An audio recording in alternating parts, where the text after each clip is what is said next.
9 minutes to the hour of 7 o'clock in Trinidad and Tobago. It's Monday, which means, of course, the TTPS is with us in studio, and we're keeping that conversation going about safety tips. We just spoke about lighting, and it's time to talk about motorist safety tips in particular. Inspector Michelle Lewis joins us this morning. Good morning, Inspector. Good morning, Natasha. How are you? I'm well, thank you. How are you today? I am good, and good morning to all your listeners and viewers as well. Yes. And yes, it's Christmas time. Don't you love it? Christmas tree. Lovely lights, we must say.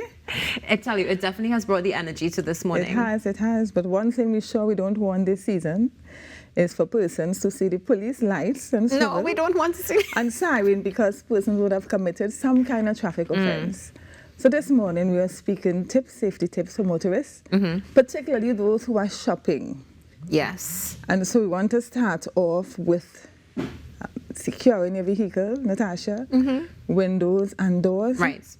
But more importantly, when you're going to shop and you're hustling, yes, that you don't leave the keys in the vehicle, in the ignition, and you're hustling to a store to purchase an item or to pick up the bag that you just left there, and you want to now put it into your vehicle, and someone enters your vehicle and steals the vehicle. Yeah, or that is something that we see happening. Imagine that, because you know you're in the throes of the moment, and Christmas is happening, and you just need to get everything done. And I want to add to that too, because I see it happen all the time, not just at Christmas, but a lot more at Christmas.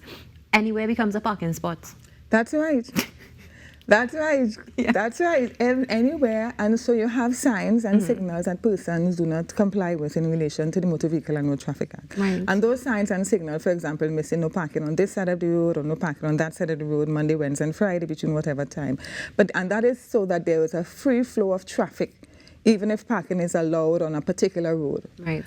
However, when persons park on areas that are not designated, particularly roadways, as opposed to a car park, it causes traffic, and that is where we get the congestion and the traffic during the Christmas season, because persons park indiscriminately. Yes. Persons park in a selfish manner because they're only concerned about themselves getting their item at the most convenient way to them. So good point. Yeah, definitely. No, as you mentioned items, this is something we discussed a bit briefly on air, off air rather, before, which would have been those who go shopping and you either have so many items that they can't fit in your trunk, or you just decide to leave them on your back seat. It's something that we see a lot. And of course, one of the concerns that we do have, especially around the Christmas season, is safety of our vehicles, aside from, you know, just keeping them safe and them not being stolen, them being broken into. Is this something you may see arising during the season, Inspector? Yes, so we do see persons' vehicles, as you mentioned. So like, for example, you're shopping, you're in the Christmas rush,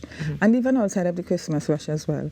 Persons would leave their bags on the back seat of the vehicle, their devices, their laptops. And so when persons with ill intent, bandits, thieves, robbers, see these items on the seat of the vehicle or in any part of the vehicle, on the floor of the vehicle, they are tempted to break into your vehicle. So what we try to inform persons, as far as possible, do not leave anything whatsoever inside the vehicle in the view of anyone. Put all your items in the trunk of your vehicle and secure your vehicles at all times.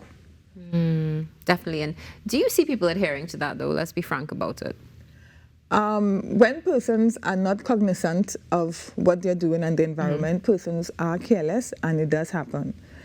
Because persons' laptops are stolen from the vehicle generally during the course of the day, but more during the course of the year, but more so at Christmas when you have a lot of bags. So, for example, you set as a woman, we set the entire day to shop. Yes, we do. And you have the different areas that you want to go. So you have plenty bags. Your trunk could no longer hold another bag. Yes. So now going on the back seat of the vehicle.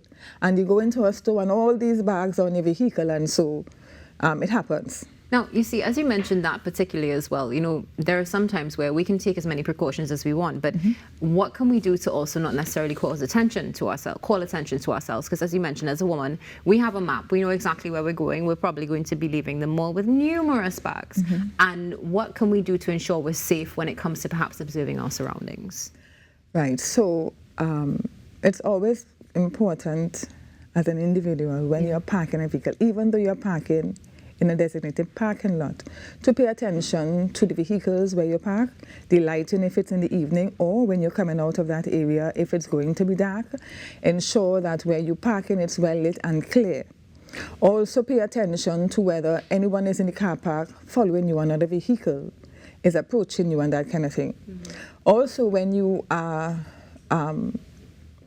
dropping or putting things into your vehicle, you need as well to be well aware of your surroundings. Sometimes what we see happening is that persons will be on their cell phone when they enter their vehicle, and so they lose attention to what is taking place around them. And that is also the time when a robber or a bandit or a thief will come upon you and take your vehicle or something like that. So even though you may be on a device while your vehicle is at a stop or still parked in an area, use your rearview mirrors and the mirrors that are in the vehicle to always pay attention. Yeah, definitely. Now, not calling anything to existence, Trinidad and Tobago. However, let's just say that somebody does become a victim of their car being stolen. What is the first course of action? Because, you know, many times when these things happen, people do become emotional and don't necessarily think clearly. So what would you advise is done? As soon as the vehicle is stolen, so there are two things that can happen. Sometimes when a vehicle is stolen, it will be stolen in your view or when you were with the vehicle. Chances are that your cell phone was also stolen with that vehicle. If it is that, so that's a robbery, motor vehicle robbery. If it's a motor vehicle last time you parked it and you came back, you still have your cell phone, so you call 999 and you let them know what has just transpired with you. Most cases, we try to inform person and advise person and encourage persons to put GPS systems in their vehicle. Having installed a GPS, you might install more than one because these days they know how to pull it out, right? Yeah. So you could install more than one, but we also want you to do a simulation exercise before anything like that happens, so that you will put this device into your vehicle. You have a number, you know how to track it, you know how to shut it down, you know how to locate it and all of that. That's important that you do that simulation exercise before anything happens. It is also important that you have another person who's able to do that should your phone be stolen with the vehicle. Oh, okay. Because when your phone is stolen in that vehicle and you don't have that cell phone to be able to track that vehicle, you find yourself in more problems. The faster you have information to provide the police, the quicker, the most likely ability or the most likelihood that your vehicle will be recovered in a shorter period of time before it can even be scrapped. Definitely. Now, Inspector, I know that you definitely have a lot more information to share with us, so could you share some more tips with us this morning? Certainly. So, of course, do not wear no set of jewelry. We still see that happening. I don't know why, but persons still blinging, you know. Don't shop, let the Christmas tree be the blinger for you. And do not wear the jewelry, keep it very minimum. Wear the colored jewelry, you know, and so it definitely not even looking like costume jewelry, or the costume not looking like real gold. Yeah. And we saw that happen recently in Port of Spain. It still happens in the country. Persons wear jewelry, excessive jewelry. So in the first instance, when you're dress modestly and dress with less jewelry as possible.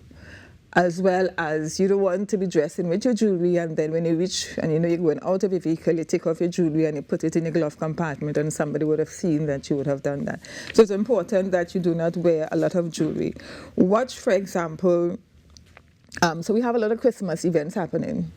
Companies having parties, you know, dinners, end of year events and stuff like that. So you are going to a lime.